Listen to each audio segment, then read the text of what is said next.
রাজধানীর ধানমন্ডিতে হাক্কানি পাবলিশার্সের মালিকের বাসায় ঢোকার চেষ্টায় আটক বৈষম্যবিরোধী ছাত্র আন্দোলনের ৩ জনকে মুচলেকা নিয়ে ছেড়ে দিয়েছে পুলিশ।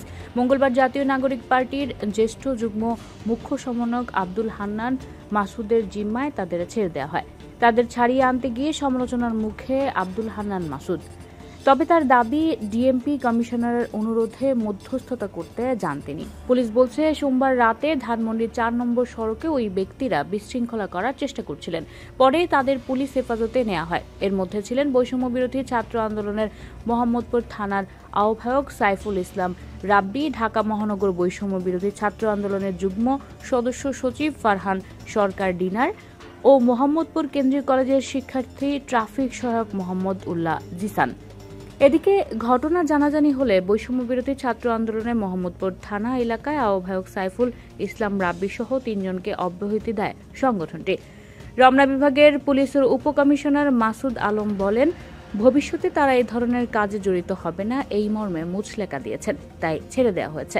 বিশৃঙ্খলায় জড়িত ব্যক্তিদের থানা থেকে ছাড়িয়ে নিতে আসার বিষয়ে হান্নান মাসুদকে সাংবাদিকরা প্রশ্ন করলে তিনি বলেন, একটু ভুল বোঝাবুঝি হয়েছে, সে ভুল বোঝাবুঝিটা নিরসন করতে এসেছে।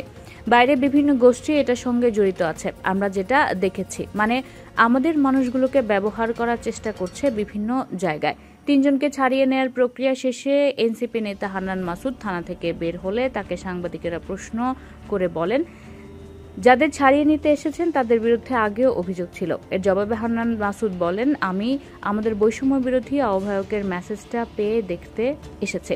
বিষয়টা সাংগঠনিকভাবে তদন্ত হবে আর যাদের কথা বলছেন তাদের বিরুদ্ধে অ্যাকশন নেওয়া হবে।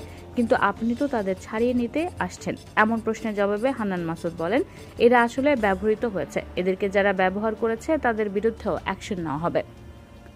জুলাই গণ অভ্যুত্থানে হতাহতের ঘটনায় ইচ্ছেমতো আসামি করে মামলা করার অনেক ঘটনা ঘটেছে।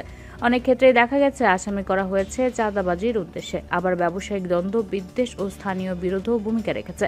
এমন পরিস্থিতিতে স্বরাষ্ট্র মন্ত্রণালয় ও পুলিশের পক্ষ থেকে একাধিকবার বলা হয়, মামলা হলে গ্রেফতার করা যাবে না।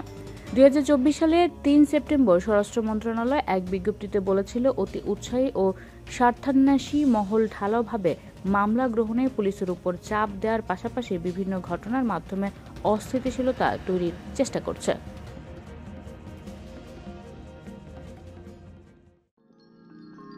You are watching Raj TV, Jagorone, Bangladesh. Please subscribe our channel.